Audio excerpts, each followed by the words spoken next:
time we stop playing church. You see, God is on the search for those who are willing to live so sold out for Him. We've been playing church for far too long. Most of you are forced to go to youth group, or only go because your friends do, or you think it's the thing to do, and you think yourself a Christian by association.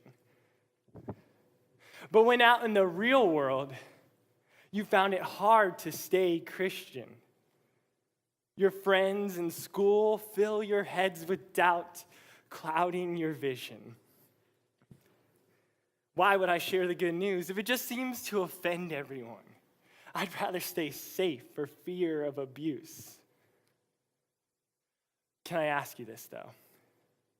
Do you really get the gospel? There should be such a desperate burning inside your being to witness the blind seeing, such an uncontrollable urge to see sin purged. The fact that some of your friends are going to hell, a real treacherous burning place that is worse than anything you could ever imagine, where there is the wailing and the gnashing of teeth, should absolutely devastate you. Jesus gave us the Great Commission. It's for anyone who deems themselves a Christian. But we made it into a position that only a few are called to. Sharing the good news is for the select few, their aristocracy. Let the ones who have the gift do it, goes our evil philosophy. And yeah, we'll get all up in arms about gay marriage, whether you're for or against it. But this gospel of optional evangelism is an ugly, distorted miscarriage. And I'll hear you say, it's a relationship, not a religion. But how can you love someone if you don't even listen? Most Christians have never witnessed even once in their life. Not even a simple church invite. Don't let it be so with us. But I'll hear some screaming, this is legalism. Nah, bro, this is Christian hedonism. It's trading your comfort zone for the miraculous. Because if you want to see the sick healed, you go to a hospital. And if you want to see the dead raised, you go to a graveyard. And if you want to see the world changed, you start by loving the people in your neighborhood. Or for some like me, it's about better loving your family. Prayer's power isn't bound by proximity, but sometimes how close you are to the situation changes how you pray. And sometimes how close you are to the situation changes you. And herein lies the problem.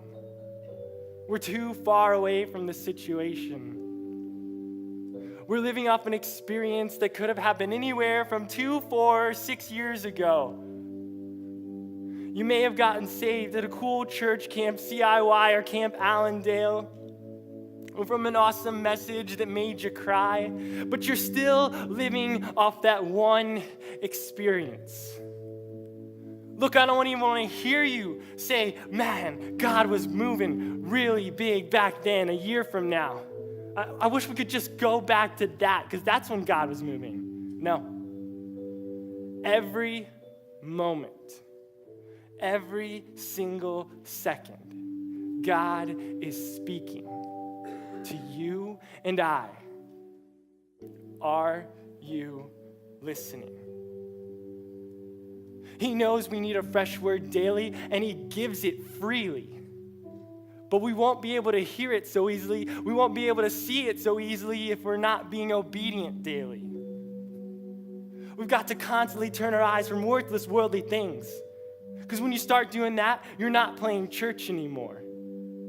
It's about preaching Christ no matter what your circumstance.